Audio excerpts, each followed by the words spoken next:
what kind of gets you up in the morning? What's your driving force behind trying to find alternative economies? Why do you think that we need them?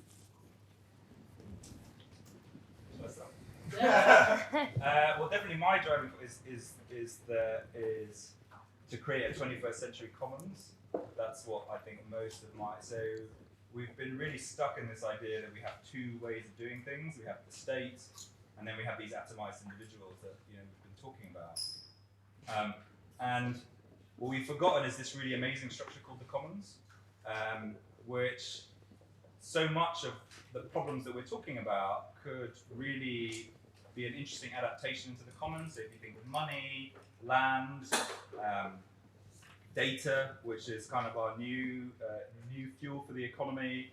So I think that, and then about marrying, and then so what is the most appropriate things to put in these commons? How do we start to think about governing them? People taking a more meaningful, having a more meaningful say in how these commons work and the governance structures that are around them. I think that's definitely my. Thank you. I mean, I have a very esoteric answer, probably. I'm not like I've been involved in activist communities a lot, but I'm kind of like fit somewhat uncomfortably into a lot of activist movements, because lots of like activist movements are have these quite sort of like singular visions of like how things have to be better, what's wrong now, and these kind of like I really struggle to see the world like that. I have essentially like a kind of like an existentialist impulse that like the world is just deeply contradictory and ambiguous by default, and that is how the world is. A lot of utopian movements don't think that. A lot of utopian movements imagine there's a stable state that you reach at some point, and then everything's cool. And I really struggle to like perceive the world like that. So a lot of my stuff is around like I explore systems, and I try to understand what's going on in systems, and I try to understand like the different like yin and yang parts of them, like the dark sides, and like why people also like these systems. It's all very well to go around and like criticize like capitalism, but there's like elements of human nature that also actually buy into these, right? And I guess a lot of the problems with these ideologies is that they isolate certain parts of people and then explode them out as if they're the only thing. So like you find this, and obviously in free market movements where they imagine the entire world in terms of like competition and like human like, but you also find it sometimes in communitarian movements where like you find the opposite, this idea that people only cooperate and stuff. So I tend to be a bit more like ambiguous. But then when push comes to shove, I have like essentially like a Marxian like political economy meets ecological economics meets like type of background, and I can't stand the fundamental alienating sort of soullessness of Tesco, so I want to destroy it. Nice. So that's a long answer. Yeah. Destroy Tesco. I'm tempted to say that I'm like a kind of combination of both of these. But generally speaking, what drives me is a kind of intellectual curiosity. So a little bit this kind of, I have a similar feeling about kind of a lot of movement situations and I guess like anarchist projects and so on that I've been involved in the past, of having too easy answers about things. And so I have a kind of intellectual curiosity around really understanding how things play out instead of how people like to describe the ways that they play out. So yeah, I try and observe what goes on quite closely and describe and re-describe in ways that doesn't necessarily kind of fit with existing narratives around what's good or bad and so on and so forth. And what I'm kind of interested in at the moment, coming a bit to your point about the commons, is the ways in which we allow for things to come to matter. So how do we acknowledge something as having value? How do we acknowledge something as mattering? And so, one way of kind of countering a kind of market way of allowing things to matter by giving a price and a value in relation to other things is by establishing a kind of commons. So this is a resource that we value because we do, and we're going to try and kind of extract it from that kind of, I guess, a kind of what's it called, numbering system or quantification system. But beyond commons, also other ways of kind of allowing things to matter. So on a more philosophical level, it has, I'm looking at things like visibility and invisibility. Do things need to be visible in order for them to matter? What does it mean, and the ways in which things are made visible, either through kind of spreadsheets and distributed ledgers or in other ways? Yeah. And moving from more philosophical and conceptual approach in a very practical way. So for us as individuals to leave this room this evening, how can we support, become part of, and like really engage in ways to support the positive movements that are going on? Use them. Use them. Try them out. I mean, that's the. I mean, one part of I've historically always just tried to like use different people's platforms that they're trying to do, even if I don't fully believe in them, because you often then.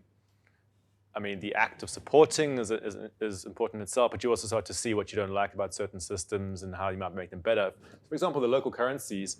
Hey, I support local currencies. You can make tons of critiques about local currencies. I mean, there's lots of stuff that doesn't work about local currencies, but like the spirit is important, right? It's kind of like there's this whole thing going on.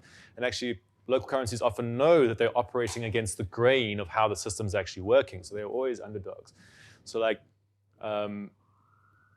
yeah, you're gonna. Yeah, well, no, I think actually, I think the benefits of learning by physically being involved in these things is much greater than reading, listening, and yeah. So for the local currencies, I often refer to them as kind of the gateway drugs of the money business, because they offer you a way in that's relatively safe, and so you can kind of dip in there without kind of risking your house or your anything. And you come up against these problems with it relatively soon because you understand like the limitations of what this money's trying to do. And you know, a lot of people who get that taste for it then go on to like, well, okay, well, this is inadequate, and so how do I get to the next bit? And you know, so I think that definitely getting involved with these things in your local area is the best way to do it. Would say I agree, getting involved and also like build stuff yourself. So another kind of great commons, again bringing it back to kind of blockchain or kind of so on and so forth is you know, a lot of these things are open source. You know, you can kind of tinker with stuff, you can create your own token systems. If you don't like the kind of, I mean, coming back to your question of political economy, if you don't like the types of kind of monetary thinking and so on that's been encoded into the Bitcoin system, then there are other systems and other kinds of monetary policy ways of going about kind of designing money that you can try out and work on yourselves or getting involved with existing projects. But also to get to this kind of ambivalence point that Brett also brought up about you know, try and pay attention to the effects of what it is that you're getting involved in too. So, you know, don't just take like what's supposed to be good for granted as being good, right? Because a lot of people claim to be good or like being kind of beneficial, and I see some crazy blockchain projects that claim to solve, you know, problems for people, and there's a lot of these kinds of claims. So try and really pay attention to the effects, like as they actually play out in the systems that you're using, testing, and building. Because those effects are usually very different from the claims. And that's kind of good to acknowledge and work with, not as a kind of way of being like, oh, this is a scam or it's fucked up, but just acknowledge it, work with it, try and change it, and know that it is an ongoing process like that. And actually, in the one of the massive weaknesses and a lot of like, you especially find this in the technology community, but you find in other people who are claiming to fix certain things. A lot of projects fixate on short-term immediate outcomes and don't, in sort of quite a narrow frame, and don't think about the collective effects in the long term. So that's like one problem of tech thinking is like, you know, promoting, oh, this is going to be really useful for like financial inclusion. But, oh, by the way, this is also going to form an infrastructure of surveillance. But you don't really know that now, but like that's like in the future it'll become that. So there's this kind of thing. But also like trade-offs.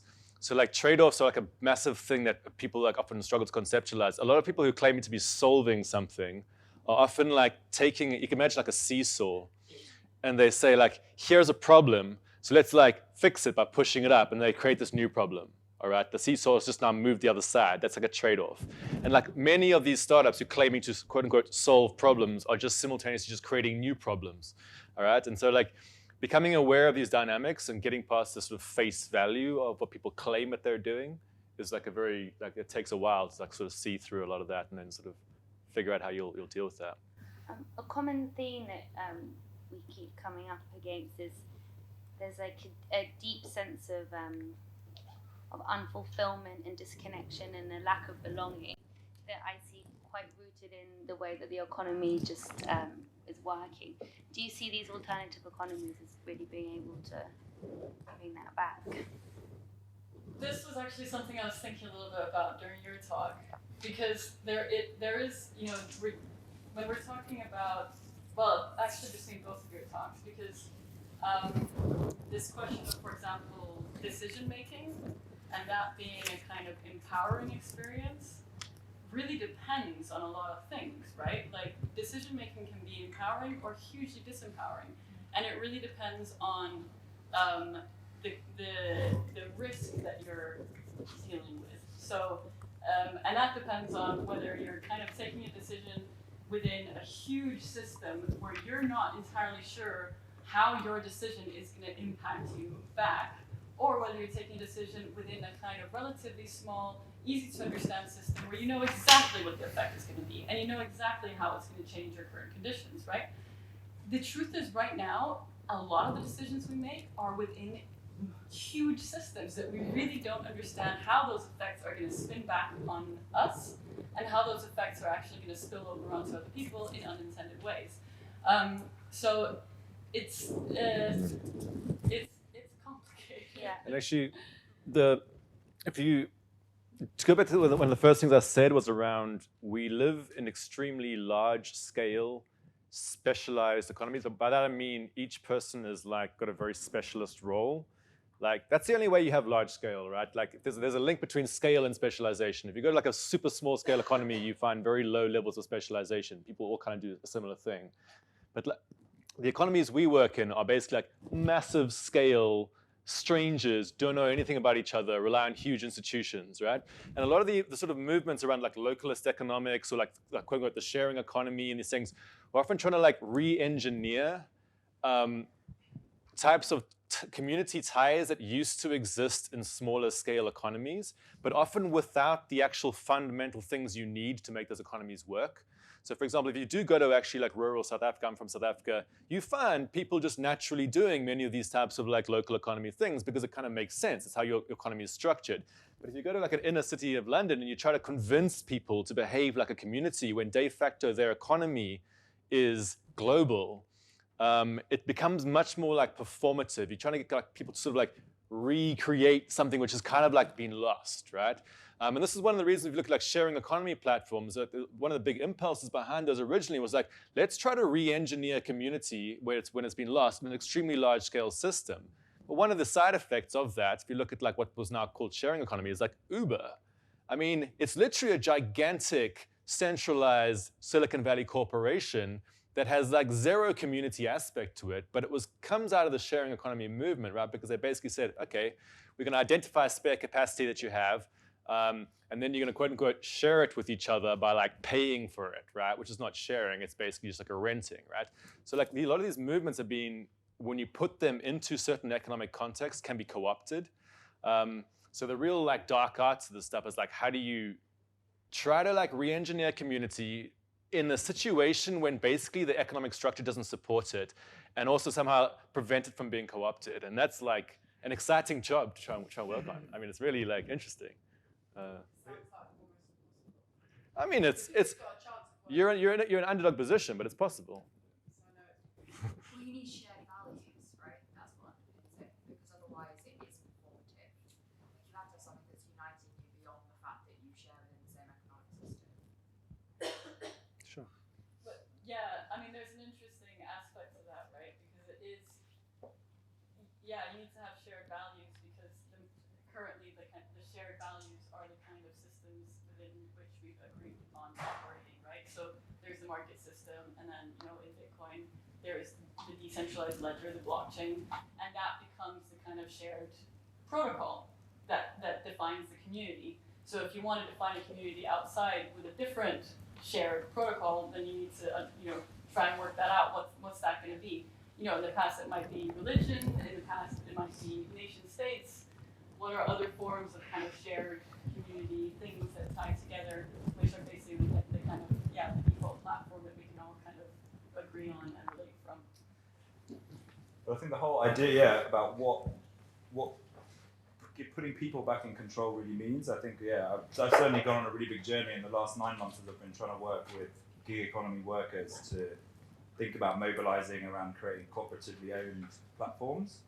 And what's been really interesting is that, you can talk to an Uber driver and, they'll be very clear about the powerlessness that they feel and how they have a few ideas for how the app could be improved, and they wish they had somebody to talk to about it, and but that doesn't translate into them necessarily wanting to play a big part in how what we're calling fair cap might work in the future.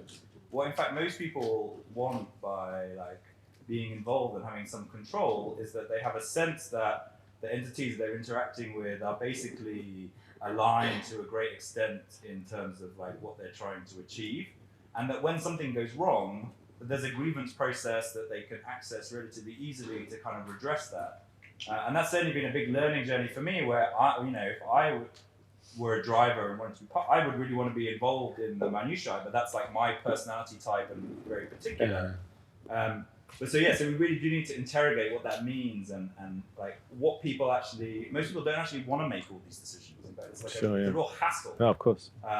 So part of it is making these systems that allow interaction but don't force it, and then aligning the entities that they work with more in line with the participants in that particular system, and then really importantly providing this grievance process so that when things go wrong, there's kind of an equitable and fair way of kind of resolving it. I think it's more where I'm coming to in terms of what control means, rather than everybody being involved in every single decision and trying to, or even doing that by consensus or something like that. That's unworkable as soon as you get out of maybe 10, 20, 40, 50 people. And what about what I think you've referred to as crypto patriarchy, and the fact that in a lot of the blockchain community it's male dominated, and how big of a problem is that across alternative economies, and is there some way to sort that out?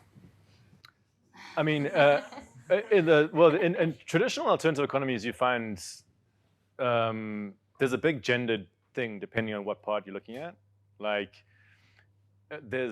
I would say in stuff like sharing, well, at least the original sharing economy, not the Uber version of it. Permaculture, localist economics, I'd say it's pretty 50-50 participation, sometimes even more. Crypto is heavily male, very much. I wrote that article, Crypto Patriarchy, a while back, and I forget what I actually argued, but it's a noticeable thing, but it's and there's various reasons about why that's the case, and many people in the crypto community just don't care because they coming from anti-social justice warrior, often libertarianism, which doesn't support any sort of structural assessment of people, because it's just everybody's a sovereign individual and you should just suck it up if you don't like the system, kind of thing. So it's the community doesn't really have any inbuilt mechanisms to deal with it. And I don't know, Jaya, you spend on some of the crypto community. What's your? It's a problem. Yeah, I speak to men most of the time. I work with men most of the time. There are some brilliant women that work in the space and kind of non-binary gender people. I mean, to be honest, I haven't reflected a whole lot on why that's the case. And my personal experience is that this space is full of geeks, and if you're interested in it, they don't care what gender you have. But obviously there is a kind of structural broader reason for why the gender division is, or the gender balance is the way it is. I haven't done a whole lot of research into why that's the case. So I'm going to ask one more question before you open it up to the audience, and that's just but what is the value in cryptocurrencies if it's, because in just general money isn't actually, there's no value to it, it's more socially agreed upon that there is a value in it. So is the Bitcoin a reflection of that and an ongoing, is that just going to still be the same issue? Was there actual value in Bitcoin? It's a huge discussion, actually. I mean, I know Brett has a ton to say on this because he talks about it a lot, but there's lots of kind of different opinions in the Bitcoin space about why Bitcoin has value. And the original idea, intention, is that it has value because mining Bitcoin is difficult. And so it kind of draws on these various ideas of that it's similar to gold because gold is difficult to acquire. So that's why it's valuable, because it's scarce. So Bitcoin is valuable because of that. But in actual fact, like, you look at how, the value of Bitcoin is determined, it's through asks and bids on exchange markets, right? That's what it is. So, and the value fluctuates wildly because, it's a kind of speculative gain. And then, there is a whole other kind of aspect to this stuff that has more to do with the kind of, Bitcoin, it has value vis-a-vis kind of other currencies, but in terms of kind of its own economic space, like, it only has value in relation to the dollar, or relation to the euro, whatever else, because everything in the ecosystem interfaces with those currencies. So, it's not like people are kind of building hardware out of resources that they've sourced and so on and so forth using Bitcoin. Like, no, they've done that by buying kind of bits of computer hardware using dollars or using euros or whatever else, right? So it only does have value because it exchanges to those currencies, which means that's how people sustain themselves and so on and so forth. So the kind of value, It's like, I could spend hours talking about this. I'm not going to do it. The one thing I'll just say is, if you're ever reading anything written by anybody in the cryptocurrency community talking about like how it's going to revolutionize the money system, be extremely suspicious, right? Because in my experience, the level of monetary understanding in the cryptocurrency community is extremely poor. All right, these are not people who necessarily, and I have a lot of respect for crypto people, but like, one thing I know is that the levels of monetary knowledge are super low. All right. And they sort of make these sort of very like generic claims that like fiat currency is going to disappear without understanding anything about how the fiat currency system works, without understanding like lots of deeper things about monetary theory, or like just like so just be like very skeptical about anything you read from people in the scene. Like, it's also very useful to like make a distinction between this concept of like value and price. So there's often like used interchangeably, as if like the fiat currency price or something is quote unquote the value. This is kind of esoteric, but this is like an extremely important concept to try and grasp. And if you can't make a distinction between value and price, like, learn how to make a distinction, because it'll help you to see through like tons of bullshit. But like, one thing in the cryptocurrency community is that they often just can't conceptualize this. So they're like, oh, it has a fiat currency price, therefore it's now valuable, right? And it's like, well, yeah, what it is a speculative object on a fiat currency denominated market. Like, there's nobody who actually prices anything in Bitcoin. There's nobody who actually uses it authentically for like a mainstream medium of exchange. What it really is like any other object that you use money to price, okay? That's not to say it couldn't become a monetary form in and of itself, but right now it isn't, all right? And it's like, I'm kind of going on about this, but just like, try to like make that distinction between like something that's priced in money and that's something that is actually money itself. They're quite fundamentally different things. I don't know if that made sense. Yeah, I mean, I'll just add one quick thing, is that, I think it's tempting to think of money as this, we still have in the conception this physical thing that that has some use value. So gold is valuable because it has other uses as well that we can put it to, as well as being obviously hard to get. But in our modern money systems, money is really much more of like a social contract, and Isn't they're it kind of 97% more of like, of money? well, 97% of money is created by banks. So like, In the UK. Yeah, in the UK. So one of the important things about money is that we think it's kind of provided by the state, where in fact most money comes into existence when you take a loan. So just very quickly, so if you go and take out money for a mortgage, that money is not sitting in the bank at all. The money is not taking savers' money and giving it to you. At the point of you signing that contract, it was literally creating that money out of nothing based on your promise to pay it back based on the So contract. it's all debt based. So all the money is debt based, but it's all about, and debt is in some ways a problem in society, but it's also an acknowledgement that money is this social contract, this promise to pay another person. So for me, the debt element of it isn't so problematic as the interest element. I think is a bit more problematic in the equation. But yeah, so money is really a social contract that only has value provided the social contract stands. And if you move to a place outside of where this particular money is operating as a social contract, it becomes valueless immediately. Just one last thing to throw in, sorry. I get fired up with this stuff. Look, there's a critique of fractional reserve banking, and I think next week you guys are doing stuff with like positive money, right? So there's a critique of fractional reserve banking. Okay, the Bitcoin community has a similar critique, right? And I don't want to straw man people in the Bitcoin community, but in general, all right, they say like, banks create the money, therefore it's like not real. Like real money is actually like gold and these commodities. So like they have a critique of fractional reserve banking, but then their solution is like some like mythological idea about commodity money. All right. Now you can have a critique of fractional reserve banking without throwing out the idea that money, without like coming to this conclusion that money has to be a commodity. So like if you want to get into this, like you got to look into like credit theories of money. This is like super important if you want to understand monetary systems. And the basic, like very simplest way to understand these systems is in traditional economics and traditional commodity thinking about money, it's assumed that people will only do trades when you hand them value, right? Like value for value, all right? There's this idea that people only trade value for value, all right? And this is like, and then it's imagined that money is just like a store of value and you hand them the money, then they hand you something else, right? That's like the traditional way of thinking about it. If you want to understand the dark arts of money, you got to understand that you can pay for things by making promises. This is the core like foundation of credit theories of money. You can pay for things by making promises. If you can understand that, like it will like open up so many things about understanding, and then you can see the different versions of these types of credit systems, of which the bank system is one. Like, but mutual credit systems are a different one, and there's so many of these things. Sorry, I'm kind of like going on a bigger, like, but I get very, like.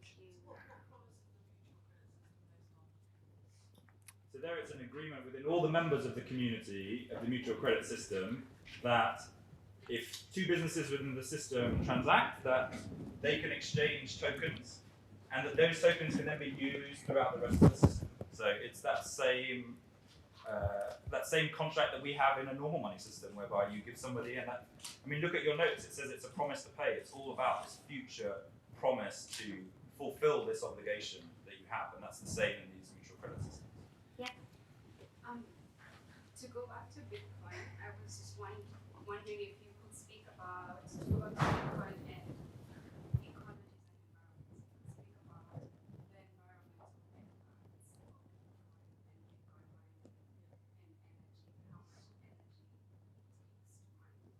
energy, and how much more energy keeps taking as Bitcoin gets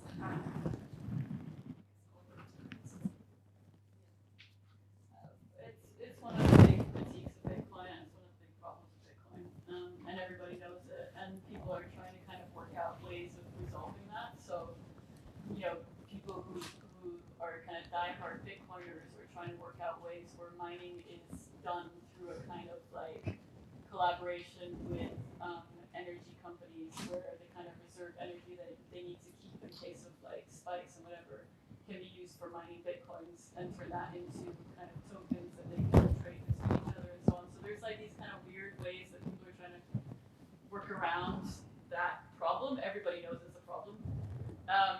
But it's, I mean, Bitcoin aside, I mentioned earlier there's other consensus protocols, and the first kind of thing that new consensus protocol designs tend to try and kind of look at and work out is that problem exactly, kind of energy consumption.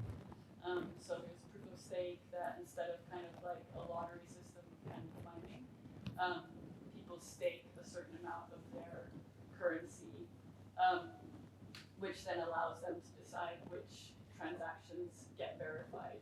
And so a critique of that, the immediate knee-jerk reaction to that would be like, oh my god, that means the rich people can get to decide what transactions are validated. The kind of game theory understanding of the security of that system is that if you have a lot of a given currency, you're not going to want to validate transactions that are going to piss everybody else off, because that's going to make the value of your currency go down because people are going to stop using it. So it's a little bit like this. These are things that people try and work out in the kind of consensus protocol designs. There's also something called proof of cooperation, where there's kind of provable turns. So you only have one computer that's mining at a time instead of thousands across the world. Then there's also systems that use kind of hash trees, which don't use any kind of money at all. So there's other systems that are out there. It's just Bitcoin is still the biggest, and it is still consuming. The only thing I would add is that, and it's hard to know which country's energy equivalents Bitcoin is running at the moment, whether it's Ireland or somewhere, but I think we must also not forget that our traditional money systems also have this huge embedded energy cost, but it's just invisible. Yeah. So our notes and coins require huge infrastructure to be designed, printed, stored, moved around, collected again, recirculated. That is consumes a huge amount of energy, and notwithstanding then our traditional digital payment systems also require the Visa network, the MasterCard network, all of these networks are also consuming huge amounts of energy. It's less, the information just isn't out there to make an easy comparison. But also, it's more, I think the question's more on a per transaction basis, the existing system is far more efficient. Sure. So Bitcoin consumes a huge amount of energy, and that almost nobody uses it. Yeah. So you can imagine if everybody used it. I mean, then you would have a massive problem. So it's Sorry? It's so the protocol that I was describing earlier. So when you want to verify transactions that have happened with Bitcoin network, you need to have thousands of computers competing against each other to find the right number to hash with that longer transaction to verify. So the mining process. The best analogy for it, if you want to understand it relative to the existing banking system, is if you try to send a digital payment right now, what you're essentially doing is you are sending a message to your bank, and you're saying, they've got a database there with your name on it, and you're saying, hey, please edit my account and edit somebody else's account to change their score in the bank account. So basically, you send messages to banks and you ask them to edit these accounts for you, right? That's how the money moves. But there's somebody who's paid in a bank to do that. But imagine rather what was happening was you had this mercenary network of clerks who would update your accounts for you, but in exchange for that, actually I won't get to that, but basically before they could do that, they had to run through a giant maze.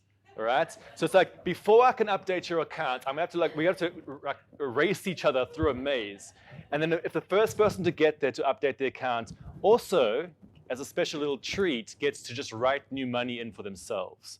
All right, and that's what the Bitcoin protocol does. It basically says, if you are the first person to manage to run through this maze, not only will you basically record everybody else's transactions, but as a special treat for yourself, you get to just record a completely new transaction for yourself where you just write money into existence.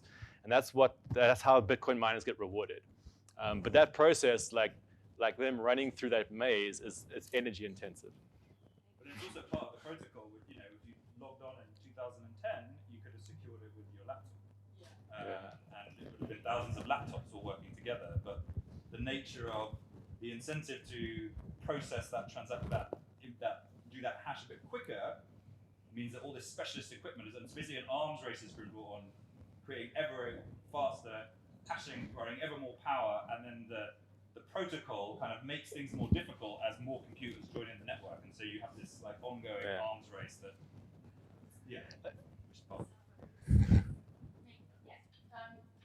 I'm thinking more like I'm just going to throw something out.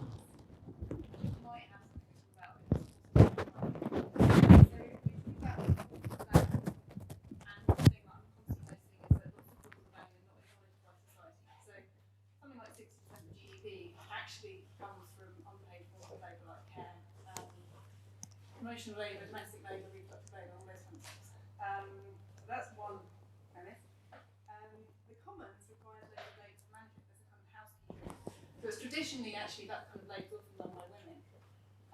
And the commons will require lots of housekeeping. Even sort of computer systems require files to be stored neatly, and lots of people don't do that, so then you get codes that people can't really use or redact because you've got find where it is. And then we're talking about, so you've got the options currently. I'm trying to link things that may not be possible to link, but I just want to explore it. So you've got proof of work, you've got proof of stake, you've got proof of collaboration, cooperation. Is there some way, this is completely hypothetical at the moment, is there some way of having proof of value that's not necessarily the kind of value that we currently recognise and monetise in society, but some kind of proof of value that those systems, those ledgers could work on? That is not, we're not looking at yet because we don't monetise those things, so we don't really see them.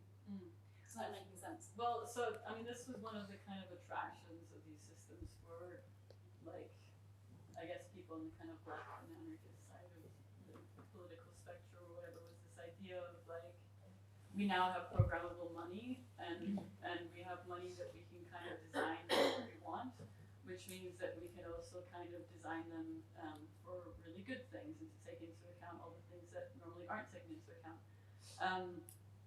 Again, it comes back to some really kind of complex philosophical problems, actually, because, you know, what happens when you take things into account, meaning you kind of assign value to something, you bring it into a system, means you make it visible within that system. And when you make it visible within a kind of tokenized system, you also quite quickly and quite easily make it kind of accessible to all kinds of other types of economic and market dynamics, including the financial markets and so on and so forth. So you see a little bit this happening. So one of the cases that I do a bit of research on is a cryptocurrency called Faircoin. And they adopted this they invented the proof of cooperation consensus protocol. And you know, the idea was that, okay, we're gonna take back control over our economic situation. We're gonna create this currency for ourselves, and we're gonna create a whole economic space consisting of cooperatives that share the same social values and so on and so forth.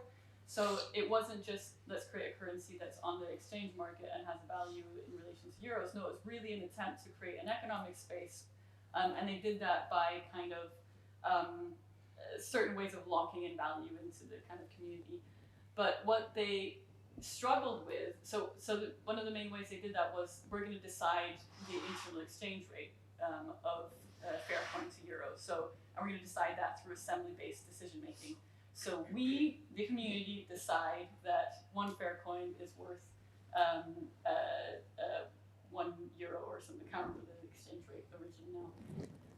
But the problem that they came up against was then that you have a different price of Faircoin to the euro on the open exchange market.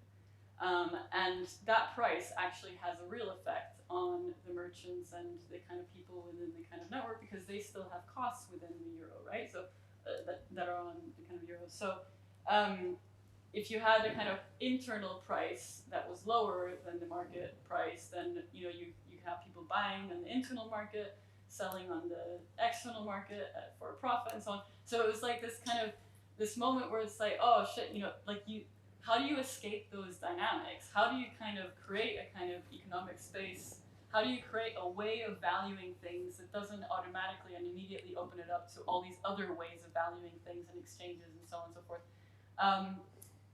It's difficult problems, it is very difficult problems. And some of it is like hardcore geopolitical problems. I mean, this is what nation states do, right? This is why they protect their borders. This is why that's what sovereignty means, man, It's like, and then, so that's on one side of things, but then the other kind of deeper philosophical stuff is, do we need to count things and make them visible in order for them to have value in the first place? And what does that actually do in terms of kind of, once you make something visible, once you bring it into the accounting system,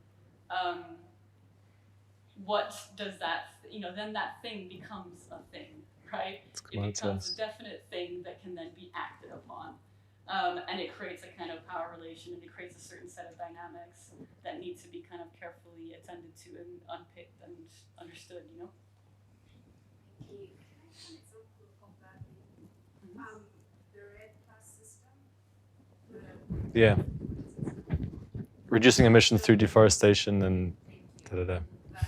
So this idea that you can do carbon credits that will pay you so that you don't cut down your forests.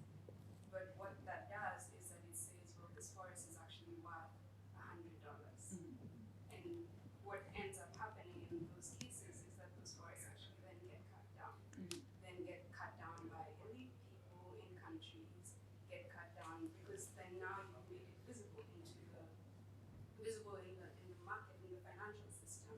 So sometimes it's, I think, better to leave things in alternative other systems rather than to place a dollar amount on it, because then that just opens it up to very many unintended consequences. So I should be clear that what I was talking about was doing that within a network, within a collaborative system, and within, because I'm building a commons platform, so within that platform, that would be the way that value would be dealt with, but not something that then goes out into the outside world.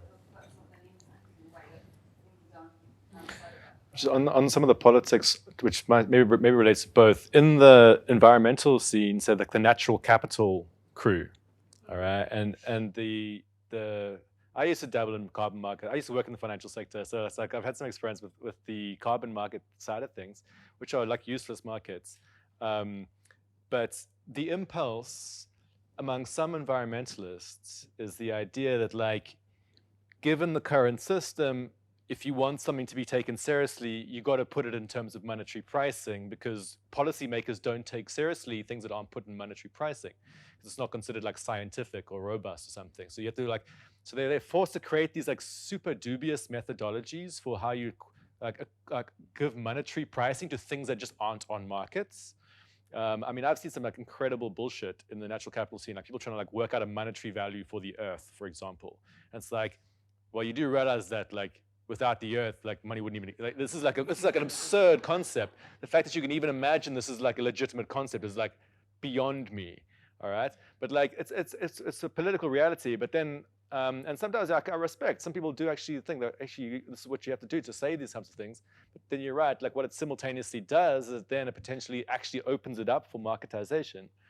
And I mean, which is if you're keeping it in a small scale network, maybe that's a slightly different thing. But like these are the trade-offs. One way to maybe look at it is through the idea of operationalization. So what does a certain kind of way of assigning value allow you to then do, right? So assigning value through kind of dollars in a market operationalize something. It makes it possible to act on a given thing in specific ways. So if you want to assign value in a different way, it like maybe paying attention to what is it that it allows people to then do with this thing that now has a certain kind of value. I was meaning the fact that things are of value intrinsically. I was not meaning that you can monetize them, but meaning that they are. Yeah, sure. Which goes, that's value pricing. I mean, like in economic anthropology, which is the kind of background I come from, the whole, it often corresponds with feminist economics, which is basically the idea that like these economic agents don't exist unless there's a whole care infrastructure underneath them, right? So like the economic agent imagined in the sort of supply and demand curve is somebody who's been cared for, has been brought up. Yeah, and it's like, and I think actually economic anthropology has always had the idea that like you start off from the perspective that, not from exchange, but that human societies want to provision for themselves, and maybe exchange is how you do that. Whereas economics always assumes you provision by using exchange. It just starts from an assumption, and that's partly like the value versus like monetary pricing concept.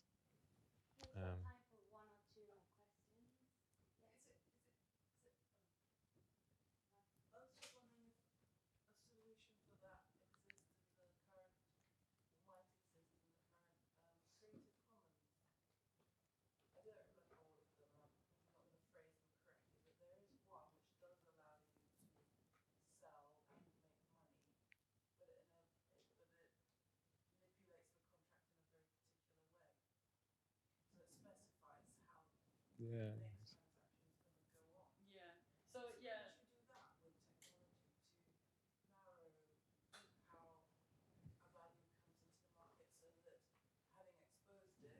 stays protected somehow. Does that make sense? Yeah. Sure. I mean, again, this is like something that's like the kind of temptation of blockchain technology is that you can start like defining these things in a very fine-grained way.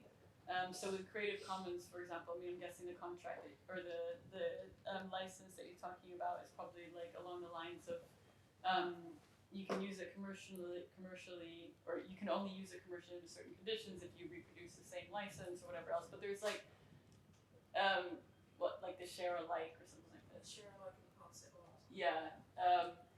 But so yeah, these things can absolutely be. But sorry, I lost track of your question. I'm getting tired. Smart contracts, like that type of thinking and restricting of how something Yeah. is used Yeah. to protect new values that we want to open up, Yeah. but we want to protect them as well. Yeah. Yeah, sure. So And that's what local currencies That's- do in that's a exactly, yeah. non-tech form. So local currencies are really passing on a particular set of values to the next person, the next actor in the economic chain. So you say, I'm passing this on, but you may only use it at other small and medium businesses or pass it on back Yeah, to you your customers encode to it then in. use it in the same way. So that local currency note is like an embodiment of that, like passing on of values in a monetary system Yeah. in a non-tech fashion. And also, like, We're using that principle, but not based on locality, but based on sure. copyright or something else. I don't know. yeah. People are experimenting in the digital realm on like how you create side effects. I mean, that's the thing about a local currency, for example. I mean, is you're still doing monetary exchange in a market, right? It's still like a capitalist market where you're just doing monetary exchange, but you're adding in these like sort of like narrowing features, which be like the conditions of this exchange are going to be more. You're going to be supporting something like it'd be better than something else, something like that. So, but you could make it like not based on locality, but like what you are able to claim with your money. Like only certain types of products, for example. People try to make these kind of like green currencies, which are like, this will not allow you to buy anything that has a certain carbon content, for example. But like the challenge is getting people to obviously accept those new restrictions on their forms of exchange.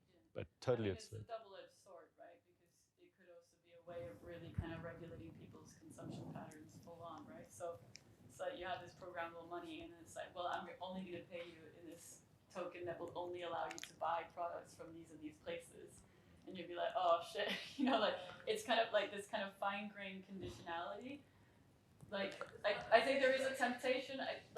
What I've realized with blockchain tech and the way it captures so many people's imagination is that it has this temptation of like large-scale engineering, and then it's like, oh, if we only engineer everything for the good, then it's going to be great, right? But as a matter of fact, I mean, it's still social engineering, right? At the end of the day, and is that necessarily a good thing? Is that necessarily the way to kind of go about things? But I think the analogy, it's an important the sort of share alike principle in open source or Creative Commons stuff, which is basically like you can use this provided you offer the same thing to other people. It's quite an interesting model because like I've come across cooperatives, for example.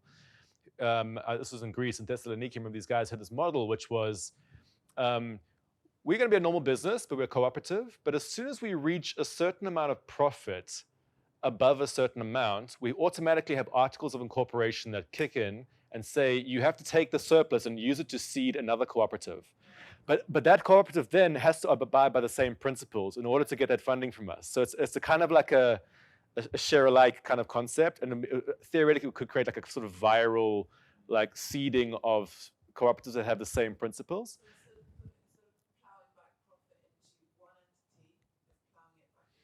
To seed a new one, but on condition that they then do the same thing for somebody else. So it's like I forget the but it's like it's. Isn't that a bit, so you say that sort of utopia and idealism is very unhelpful, which I agree with. But if you don't map out certain principles and take a reformist point of view, how do you hold accountable these large claims and these startups and giving out local currencies that might restrict migration or giving them for refugees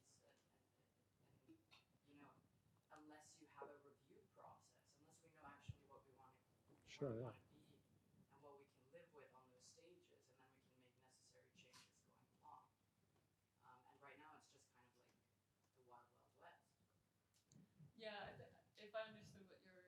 saying correctly. I think maybe it is a little bit what I was trying to say in my talk, that there is this problem of like having certain ideas of what's good, but not necessarily kind of clarifying what the intended effects of those things are. So it's like decentralization good, localism good, but what do we actually mean by those things? What are the actual effects that we're trying to get out of doing those processes?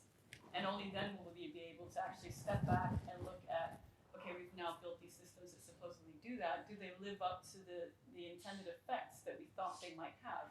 Are they in fact empowering to people? Are they in fact giving back a sense of kind of control, well-being, so on and so forth?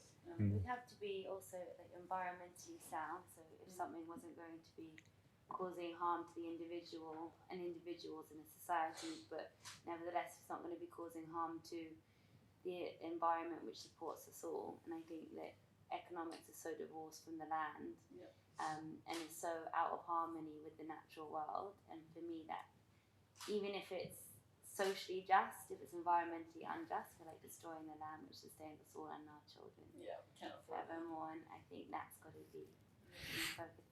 I feel like we can't do another question. This guy's been having his hand up for One last one. Could we do like really quick question, quick answer? Quick question.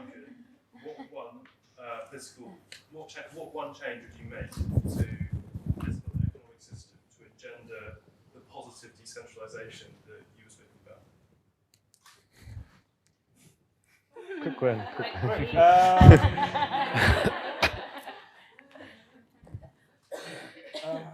Which one? Well, I think the challenge here is that because these are interacting with such complex systems, I'm not sure if there is a one to answer. Good answer. And any single point intervention. So like for housing, it's tempting to think, oh, we should just build more.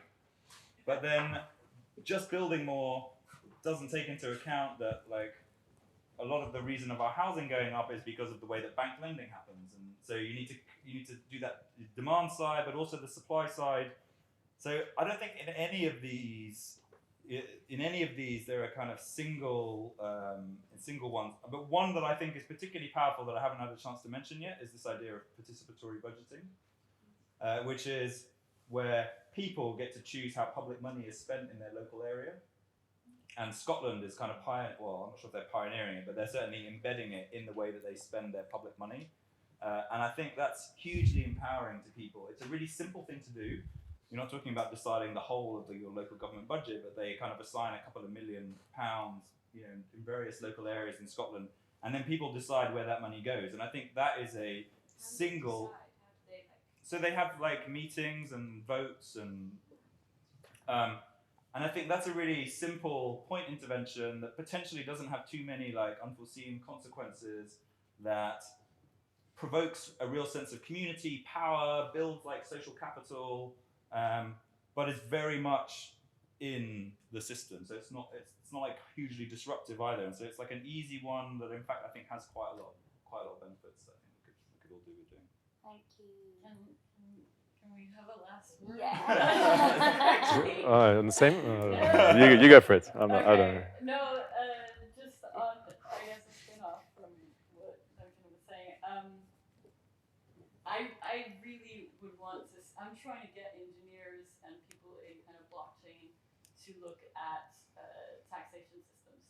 And I think there is like, when we talk about decentralization, we talk about kind of local areas having more and more autonomy.